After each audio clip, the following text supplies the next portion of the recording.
Assalamualaikum warahmatullahi wabarakatuh. Selamat siang para Halloween lovers. Mari kita lanjutkan pembahasan anime by Seochun. Di part sebelumnya, part 55 itu dijelaskan. Dengan usaha dan tipu muslihat by Seochun yang bertujuan untuk menolak permintaan Raja Hantu Raksasa, dia akhirnya berpura-pura sakit. Namun Raja Hantu Raksasa mempunyai cara ampuh, yaitu memberikan sebuah pil kelas atas untuk mengobati luka yang diderita oleh Bai Seochun.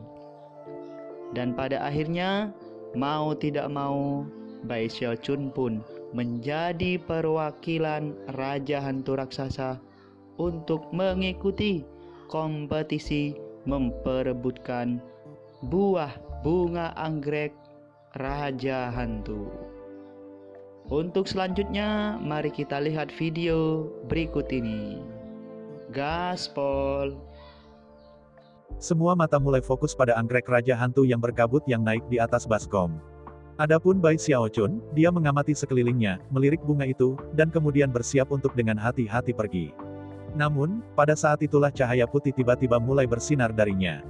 Mustahil untuk menutupi cahaya ini, itu mengalir melalui pakaiannya dan membuatnya benar-benar mencolok dalam kegelapan yang dilemparkan oleh langit yang mendung. Rahang Bai Xiaochun terjatuh, dia tidak tahu apa yang sedang terjadi. Adapun orang lain, meskipun beberapa dari mereka cenderung untuk mencoba membunuh Bai Xiaochun, kebanyakan baru saja berencana untuk menuju ke anggrek Raja Hantu. Ada beberapa yang melihatnya sebagai di bawah mereka untuk bertarung dengan seseorang seperti dia. Hanya beberapa dari mereka yang benar-benar berniat untuk menyerangnya segera. Tapi sebelum ada yang bisa bergerak, Bai Xiaochun mulai bersinar dengan cahaya terang, yang langsung menarik banyak perhatian.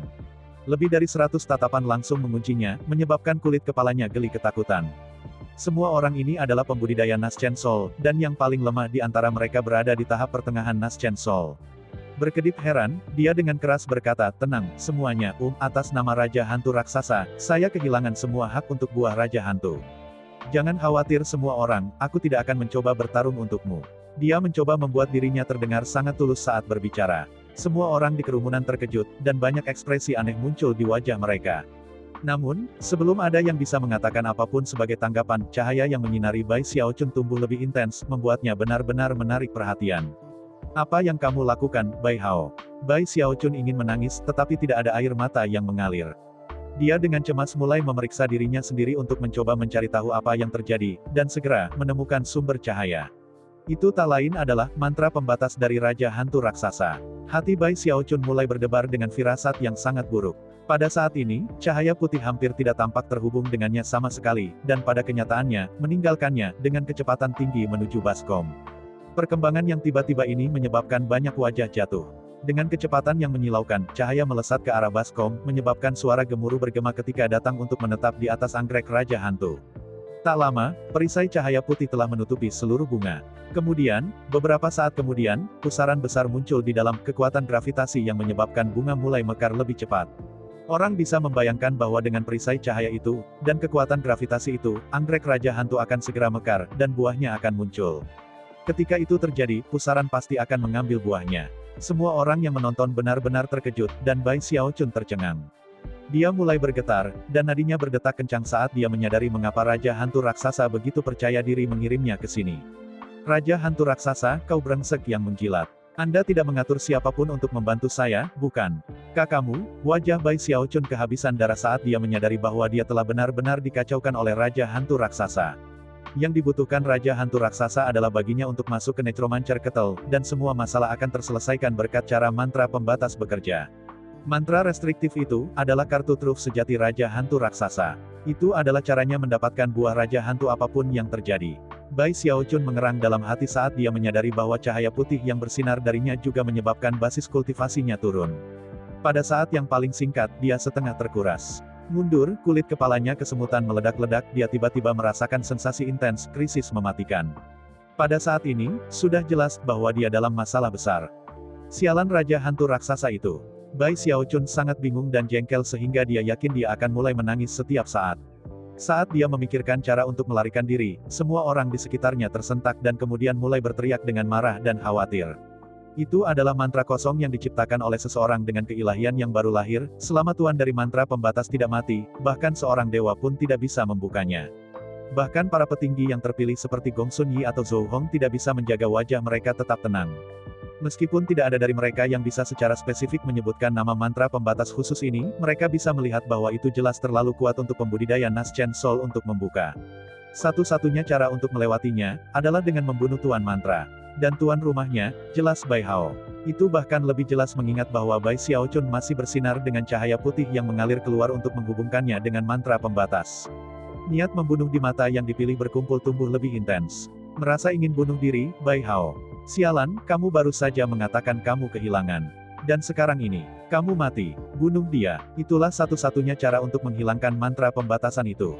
Kalau tidak, kita semua pasti dikalahkan. Saat teriakan marah yang tak terhitung jumlahnya memenuhi udara, itu seperti target besar jatuh pada Bai Xiaochun. Kemudian, orang-orang mulai memanfaatkan kekuatan basis kultivasi mereka untuk menembak ke arahnya. Kau salah paham, teriaknya dengan marah. Tunggu, biarkan aku menjelaskan. Sebelum dia selesai berbicara, seorang pria kekar tiba-tiba muncul di depannya, yang tidak lain adalah Zhao Dongxian. Dengarkan aku, rekan Daois, teriak Bai Xiaochun. Namun, saat itulah Zhao Dongxian mengeluarkan setan di bawahnya, mati. 3 orang lagi berada tepat di belakang Zhao Dongxian, yang semuanya melepaskan teknik magis yang kuat untuk melawannya. Raja Hantu Raksasa, kau! Teriak Bai Xiaochun, bersiap untuk mundur. Namun, saat itulah dia melihat 8 orang di belakangnya, membunuh niat mengamuk dengan intensitas sedemikian rupa sehingga dia tersentak. Dia tahu bahwa dia tidak bisa ragu di sini, jika dia melakukannya, dia akan memberi orang-orang ini kesempatan untuk mengelilinginya. Oleh karena itu, dia tidak ragu untuk menggunakan bash mengguncang gunung. Dengan kecepatan eksplosif dia berakselerasi ke arah Zhao Dongxian, yang memakai seringai setan saat dia mengangkat tongkat serigala giginya untuk memberikan pukulan membunuh. Suara gemuruh bergema ke segala arah yang menyebabkan ekspresi terkejut memenuhi wajah semua Wildlander sekitarnya yang dipilih. Itu terutama berlaku bagi mereka yang lebih dekat dengannya, mata mereka melebar. Zhao Dongxian, yang di dalam nadinya mengalir darah raksasa buas, dikirim jatuh ke belakang seperti layang-layang dengan talinya terpotong, darah menyembur keluar dari mulutnya. Adapun Bai Xiaochun, yang semua orang harapkan akan ditolak oleh kerangka kekar Zhao Dongxian, dia sekarang melarikan diri dengan kecepatan tinggi. Bagaimana ini mungkin? Tidak ada seorang pun di antara kita yang memiliki kekuatan tubuh yang lebih kuat daripada Zhao Dongxian, kecuali Susan. Aku tidak percaya dia dikirim terbang dengan pukulan itu. Bai Hao ini kekuatan tubuhnya yang daging telah mencapai tingkat yang tidak masuk akal. Meskipun terkejut, masih ada banyak individu yang mengejar Bai Xiaochun, yang sangat gelisah sehingga air mata terlihat mengalir di matanya. Ini sangat keterlaluan, Raja Hantu Raksasa. Yang saya lakukan adalah menamparkan Anda di sisi kepala beberapa kali dan menggunakan Anda seperti perisai. Saya orang yang menyelamatkan Anda. Aku tidak percaya kau mengacaukanku. Hal-hal tidak akan menjadi baik bagimu jika aku mati. Merasa sangat salah, dia memeriksa mantra penghambat di dalam dirinya dan memastikan bahwa itu masih ada. Sayangnya, karena perubahan yang terjadi, Bai Xiaochun dapat mengatakan bahwa jika dia mati, Raja Hantu Raksasa tidak akan mati, dia hanya akan menerima beberapa luka serius. Jelas, Raja Hantu Raksasa memaksa tangannya, tetapi pada saat yang sama, dia juga berjudi, dia bertaruh bahwa Bai Xiaochun akan bisa bertahan sampai bunga mekar. Kemudian Bai Xiaochun memikirkan pil obat yang telah diberikan kepadanya, dan tombak dan potongan-potongannya saling berbunyi. Pil obat itu hanya bisa dikonsumsi 9 kali dalam hidup seseorang, dan dia memberiku 9 dari mereka. Adapun tombak itu, mungkin item sihir paling kuat yang ia miliki yang bisa saya gunakan. Di saat krisis Bai Xiaochun, Raja Hantu Raksasa berdiri di sebuah gedung di istananya di kota Hantu Raksasa, berbagai ekspresi berkelebat di wajahnya. Dia saat ini melihat ke arah Necromancer Ketel, jantungnya berdebar kencang. Buah Raja Hantu sangat penting baginya, dan itu hanya seperti yang dipikirkan Bai Xiaochun, dia telah memberinya 9 pil obat yang berharga, dan tombak dengan peningkatan semangat 16 kali lipat, yang merupakan item magis terbaik yang bisa dia berikan kepadanya. Yang benar adalah bahwa segala sesuatu yang terjadi sejauh ini adalah bagian dari rencana yang mulai dia rencanakan setelah variabel Bai Xiaochun ditambahkan ke gambar, dan Raja Hantu Raksasa mendapatkan basis kultivasinya kembali. Dia berjudi pada kemampuan Bai Xiaochun untuk melarikan diri demi hidupnya. Itu adalah sesuatu yang Raja Hantu Raksasa sebenarnya sangat percaya diri. Ketika dia memikirkan kembali bagaimana Bai Xiaochun melarikan diri bersamanya dari 3 dewa dan pakar Nas Chen Sol yang tak terhitung jumlahnya, dia merasa jauh lebih percaya diri. Saya belum pernah bertemu orang yang sebaik melarikan diri seperti Bai Hao ini. Gumamnya, aku hanya berharap dia bisa bertahan cukup lama, Bai Hao, selama kamu mendapatkan buah Raja Hantu untukku, maka aku akan memperlakukan kamu seperti anakku sendiri. Sejak saat itu, saya tidak akan pernah membiarkan apapun atau siapapun menyakiti Anda. Boom mengisi bagian dalam ketel necromancer, menyebabkan kabut yang mengisinya bergoyang dan menari. Hantu-hantu jahat yang tak terhitung jumlahnya dapat dilihat, mata mereka berkedip-kedip dengan keserakahan saat melihat semua yang terpilih, seolah-olah ki dan darah di dalam mereka adalah hal yang paling menyehatkan yang pernah mereka lihat. Bai Xiaochun merasa lebih banyak dirugikan dari sebelumnya ketika ia berusaha membebaskan diri dari kerumunan yang dipilih. Namun, basis budidayanya sangat dilemahkan oleh mantra pembatas membuatnya jauh lebih sulit dari yang seharusnya. Hanya butuh beberapa saat bagi 8 dari yang terpilih untuk bergegas ke arahnya.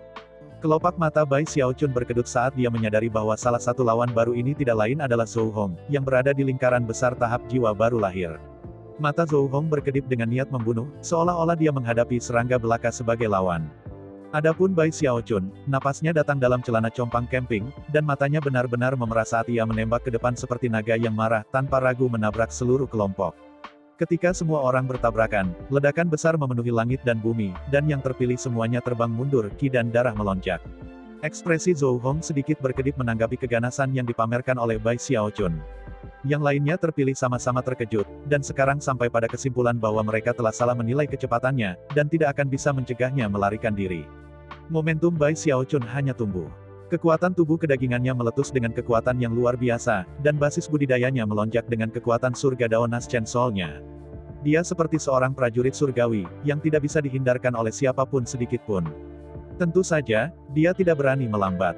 Ada banyak lawan di belakangnya yang siap memukulinya dengan kemampuan surgawi jika dia berhenti bahkan sedetik. Jantung berdebar kencang, dia tidak bisa melakukan apapun selain kecepatan maju. Saat dia melakukannya, dia melambaikan tangannya, memanggil tombak 16 kali lipat yang ditingkatkan rohnya. Itu, ditambah dengan kecepatannya yang luar biasa, membuatnya nyaris gagah berani. Tepat ketika sepertinya dia akan membebaskan semua yang terpilih, dengusan dingin menggema di depannya. Itu tidak lain adalah Gong Sun Yi. Saat dia melayang di sini di depan Bai Xiaochun, dia melakukan gerakan mantra dengan tangan kanannya dan kemudian melambaikan jarinya. Seketika kekuatan penyegel meletus menyebabkan simbol magis ilusi yang tak terhitung jumlahnya muncul dan bergegas menuju Bai Xiaochun. Dalam beberapa saat mereka telah membentuk jaring raksasa yang mulai menyusut dengan cepat di sekitarnya. Tidak ada cara bagi Bai Xiaochun untuk keluar dari jalan pada waktunya. Sebagai gantinya, dia langsung menghantam jala. Sayangnya, basis budidayanya terlalu lemah saat ini, dan dia tidak bisa menerobos. Satu-satunya hal yang terjadi adalah bahwa retakan menyebar di permukaan jaring. Itu sendiri mengejutkan Gong Sun Yi. Tepat ketika dia akan mencoba untuk memperkuat kekuatan penyegelan jaring, puluhan orang terpilih yang telah mengikuti Bai Xiaochun muncul. Tanpa sedikit pun keraguan, mereka semua menyerang, melepaskan kemampuan surgawi dan teknik magis yang tampaknya berada di level kartu truf. Salah satu yang dipilih dalam kelompok itu adalah Zhou Hong, yang mengirim seberkas cahaya pedang mengejutkan ke arah Bai Xiaochun. Wolf God kecil juga hadir, yang melolong ketika dia berubah menjadi sesuatu yang tampak setengah serigala, setengah manusia. Itu pada gilirannya memberinya ledakan besar yang dia gunakan untuk menutup Bai Xiaochun. Adapun Li Tiansheng yang menyeramkan, dia tertawa dingin ketika dia melambaikan jari telunjuk kanannya, menyebabkan gas beracun 5 warna mengepul. Gas itu dengan cepat berubah menjadi 5 tengkorak yang terkekeh jahat ketika mereka melesat maju menggunakan teleportasi kecil. Ini semua adalah pembudidayaan Naschen Soul, dan meskipun banyak berada di tahap awal, tidak sedikit yang berada di tahap pertengahan. Bahkan ada beberapa seperti Li Tiansheng dan Little Wolf God yang merupakan ahli tahap akhir Naschen Soul. 1.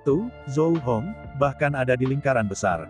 Masing-masing dari mereka adalah seorang yang dipilih dengan teknik yang kuat, dan ketika mereka mengumpulkan kekuatan mereka itu sudah cukup untuk menyebabkan bahkan para dewa terkejut. Sensasi intens dari krisis mematikan muncul di Bai Xiaochun, meskipun secara mental telah mempersiapkan sesuatu seperti ini, pergantian peristiwa yang tiba-tiba dan tidak terduga sulit untuk dilakukan. Kamu pengganggu besar. Hati dipenuhi dengan kepahitan, dia melemparkan kepalanya ke belakang dan meraung saat dia menghasilkan Eternal Parasol. Setelah membukanya, ia menggunakan semua kekuatan yang bisa dikerahkannya untuk mempertahankan diri dari serangan dari belakang.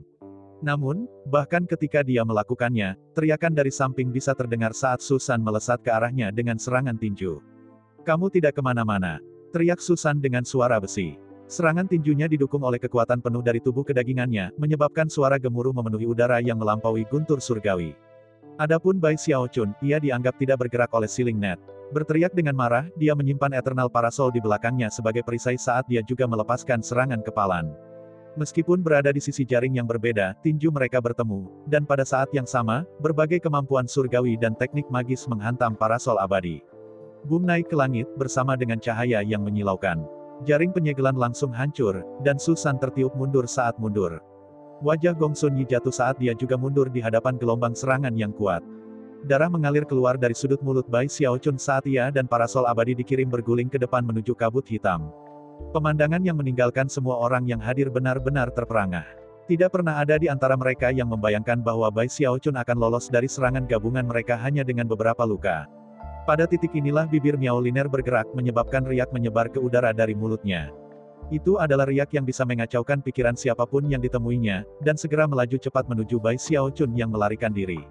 Itu adalah suara yang menantang kemampuan untuk bertahan melawannya, dan begitu mencapai telinga Bai Xiaochun, pikirannya bergetar, dan semua lukanya berkobar. Darah menyembur keluar dari mulutnya, dan dia segera mulai terhuyung ke depan. Sebagai tanggapan, cahaya dingin berkedip di mata Zhou Hong.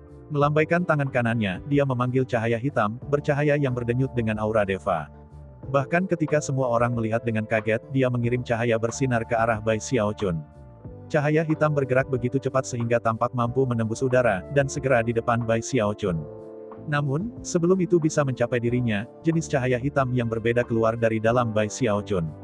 Itu tidak lain adalah kura-kuranya. Ledakan terdengar, dan cahaya hitam hancur, sementara kura-kura dikirim berputar kembali ke Bai Xiaochun. Bai Xiaochun meminjam kekuatan pukulan untuk terus bergerak, secara bersamaan mengambil pil keberuntungan Heaven Cleaving, yang memastikan bahwa dia tidak memperlambat sama sekali. Kita tidak bisa membiarkannya pergi. Jika Bai Hao tidak mati, mantra restriktif itu tidak akan pernah terurai. Seluruh kelompok yang dipilih mulai merasa gugup. Gong Sun Yi, Zhou Hong, Susan, Little Wolf God, dan semua pembudidaya lainnya mengertakkan gigi dan mengejar. Tak lama, semua orang berada di dalam kabut. Pangeran kedua mengenakan senyum dingin saat ia bergabung dalam pengejaran, dan bahkan Chen Manyao dapat terlihat mengejar Bai Xiaochun. Namun, ada kilatan aneh di matanya, dia tidak memperhatikan pada awalnya, tetapi secara bertahap, sampai pada kesadaran bahwa tampaknya ada sesuatu yang sangat akrab tentang cara Bai Hao ini bertarung.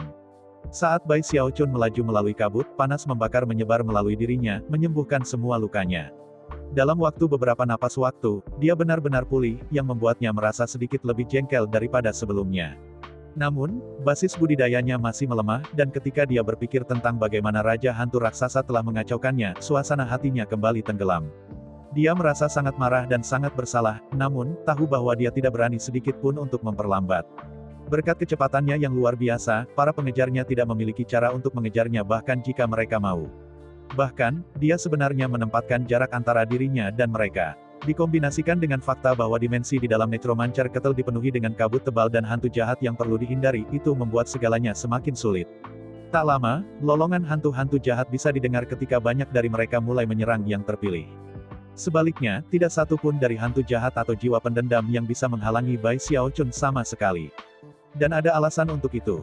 Meskipun kecepatan semua yang lain terpilih terhambat oleh berkurangnya visibilitas mereka, Bai Xiaochun bisa melihat segala sesuatu di sekitarnya dengan jelas. Dengan topengku, kalian yang bodoh mungkin juga berhenti bermimpi mencoba menangkapku. Mendengus dingin, dia terus melaju. Lebih dari 2 jam berlalu, setelah itu Bai Xiaochun tidak bisa mendengar ada yang mengejarnya. Pada saat itu, dia duduk di atas salah satu gunung di daerah itu dan mengkonsumsi pil keberuntungan Heaven Cleaving lain. Akhirnya, basis kultivasinya tidak lagi melemah, dan mulai pulih. Setelah mengkonsumsi 1 pil lagi, dia benar-benar kembali pada puncaknya. Kemudian dia memikirkan kembali semua yang telah terjadi sejauh ini, dan merasakan kepahitan yang tak tertandingi di dalam hatinya. Aku tidak percaya begitu banyak orang mengejarku. Saya tidak pernah melakukan apapun pada mereka. Benar-benar sekelompok pengganggu. Memalukan. Jika mereka semua sebagus itu, mereka akan bertarung 1 lawan 1. Dan kemudian ada kamu, Giant Ghost King, kamu kojer tua. Aku menyelamatkanmu, dasar bodoh. Mempertaruhkan hidup saya, dan sekarang kamu pergi dan lakukan ini padaku. Berbuat curang. Saya tidak akan membiarkan ini berdiri. Aku ingin balas dendam. Semakin dia memikirkannya, semakin marah, sampai akhirnya, dalam emosinya yang negatif, dia tiba-tiba merasa berani bangkit di dalam dirinya, dan memutuskan bahwa sekarang bukan saatnya untuk menahan diri. Aku ingin membalas dendam, katanya, wajahnya seperti topeng kemarahan. Mengepalkan tangannya, pikirannya mulai berputar dengan pikiran bagaimana melakukan hal itu. Tentu saja, dia bukan orang bodoh, dia tahu bahwa membunuh semua orang bukanlah pilihan. Dia berada dalam posisi dan situasi yang sangat berbahaya di Wildlands.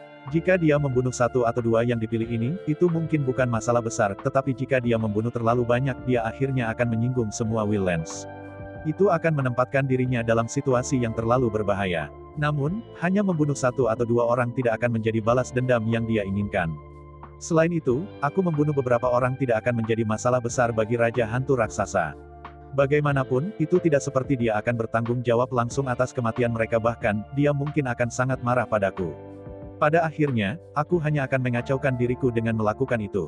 Tidak, aku harus memikirkan sesuatu yang lebih baik. Aku harus memikirkan cara untuk membalas dendamku, dan juga membuat segalanya menjadi sulit pada Raja Hantu Raksasa. Menarik rambutnya dengan frustrasi, dan matanya benar-benar merah, dia melanjutkan untuk renungkan situasi untuk waktu yang lama. Kemudian, matanya tiba-tiba mulai bersinar, dan dia tersentak.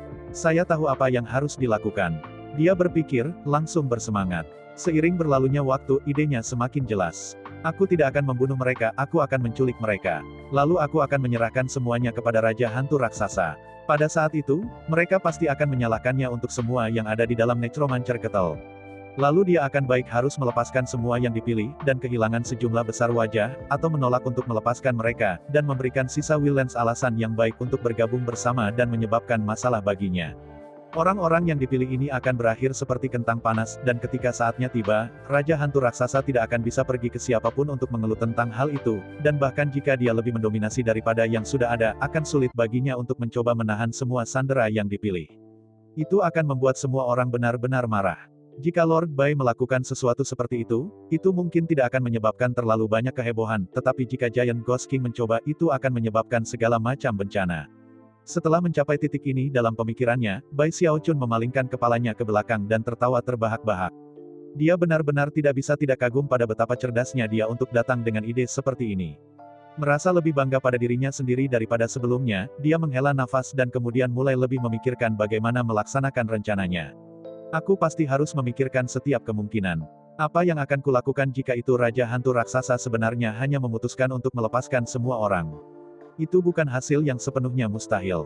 Lord Bai akan memastikan bahwa bahkan jika Raja Hantu Raksasa membebaskan semuanya, dia masih akan membayar harga yang menyakitkan untuk itu semua. Tampak sangat bersemangat dengan prospek membalas dendam dengan cara ini, dia melakukan sedikit lebih banyak perencanaan. Segera, matanya bersinar dengan antisipasi. Ini bukan salahku, Raja Hantu Raksasa. Kamu mengacaukanku. Yah, jangan salahkan aku karena menidurimu segera. Selanjutnya, Lord Bai akan mengambil kesempatan ini untuk mengolah tulang kematiannya. Meskipun ada beberapa kekurangan dalam rencananya, Bai Xiaochun tahu bahwa dia tidak bisa menjelaskan setiap kemungkinan. Namun, dia yakin bahwa strategi keseluruhannya sempurna. Aku tidak bisa duduk menunggu untuk membalas dendam. Aku harus mulai sekarang. Dengan itu, dia kabur bergerak melesat ke kabut dan menggunakan kekuatan topengnya untuk menyembunyikan auranya. Bukan hanya hantu-hantu jahat tidak melihatnya karena itu, tetapi ia juga bisa melayang seperti roh dari dunia bawah, lewat di sana-sini tanpa membuat suara. Kabut di Necromancer Kettle dipenuhi dengan hantu jahat dan gerombolan jiwa pembalas yang tak terhitung jumlahnya. Melewati begitu banyak hal membuatnya merasa agak gelisah. Itu terutama benar ketika dia menyadari bahwa hantu-hantu jahat di sini memiliki tanduk soliter yang menonjol keluar dari dahi mereka. Lebih jauh, mereka sepertinya sesekali mengambil bentuk tubuh, yang bahkan lebih mengejutkan. Kettle Necromancer ini adalah tempat yang sangat aneh, dan jiwa-jiwa pendendam di sini benar-benar aneh. Jiwa pendendam dan hantu jahat ini jauh lebih brutal daripada tipe di luar, dan beberapa dari mereka bahkan dapat menggunakan teknik magis dan kemampuan surgawi yang memanfaatkan aura kematian mereka. Lebih jauh, jika mereka melihat makhluk hidup, mereka akan menerkam mereka dan, jika mereka menangkapnya, segera mulai mengekstraksi kekuatan hidup mereka. Tidak lama kemudian, kekuatan hidup para korban seperti itu bahkan akan mulai berkedip tidak stabil. Jika para pembudidaya dari wilayah Sungai Heavenspan bertemu dengan jiwa-jiwa pendendam seperti ini, mereka akan lari ketakutan. Tapi yang terpilih di sini adalah orang-orang Wildland, orang-orang yang diperlengkapi dengan baik untuk menghadapi gerombolan jiwa. Selain itu, mereka semua adalah ahli nujum dari beberapa keterampilan. Terlepas dari kenyataan bahwa jiwa dan hantu di Necromancer Kettle lebih brutal daripada yang di luar, dan lebih menginspirasi rasa takut, yang terpilih bisa berurusan dengan mereka jika mereka berhati-hati. Yang terpilih tahu bahwa Necromancer Kettle adalah tempat yang istimewa, dan bahwa meskipun hantu jahat dan jiwa pendendam di sana bisa diambil, mereka akan sangat sulit untuk ditaklukkan. Hal terbaik yang harus dilakukan ketika menabrak mereka adalah menghancurkan mereka, atau melarikan diri. Karena jiwa dan hantu yang menyerang, yang terpilih yang mengejar Bai Xiaochun sudah tersebar, dan semuanya bertarung dalam pertempuran mereka sendiri. Meskipun, tidak ada dari mereka yang menyerah untuk mencari tambang mereka juga. Mereka semua siap untuk secara instan meningkatkan alarm jika mereka menemukannya, dan membuat semua orang bergabung untuk membasmi dia. Daman Bai Hao. Jika dia tidak mati, maka tidak satu pun dari kita akan memiliki kesempatan untuk mendapatkan buah Raja Hantu itu. Waktu hampir habis. Semua orang berdenyut dengan keinginan untuk membunuh Bai Hao, terutama seorang pemuda berjubah biru, yang memiliki ekspresi sangat suram di wajahnya saat ia melesat melalui kabut. Dia saat ini dikejar-kejar oleh jejak jiwa-jiwa pendendam, namun, mereka tidak bisa menyusul, dan segera ditinggalkan. Dia tidak lain adalah Little Wolf God, yang karena basis budidaya tahap Naschen Soul-nya yang baru, bebas untuk bergerak kecuali jika dia menghadapi gerombolan besar jiwa, atau mungkin hantu jahat yang sangat kuat. Bai Hao ini cepat, tapi aku menolak untuk percaya bahwa dia akan dapat menghindari begitu banyak dari kita.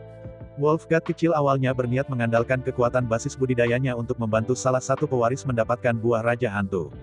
Itu adalah misi dari klannya, dan jika dia menyelesaikannya, dia akan diberi hadiah mahal ketika dia sampai di rumah. Tapi Bai Hao telah menghancurkan segalanya. Dengan mantra pembatas di tempat, tidak ada yang bisa mendapatkan buah. Baik Little Wolf God dan semua orang yang hadir mendapat sensasi berbeda bahwa Bai Hao ini mempermainkan mereka. Tidak ada dendam di antara kami, tetapi kamu masih harus mati. Terkekeh dingin, Little Wolf God mendorong maju dengan kecepatan yang lebih besar, mengirimkan akal surgawinya ke segala arah untuk mencari buruannya. 1 jam kemudian, dia masih melaju cepat melewati kabut ketika dia melihat sekelompok ratusan jiwa yang pendendam.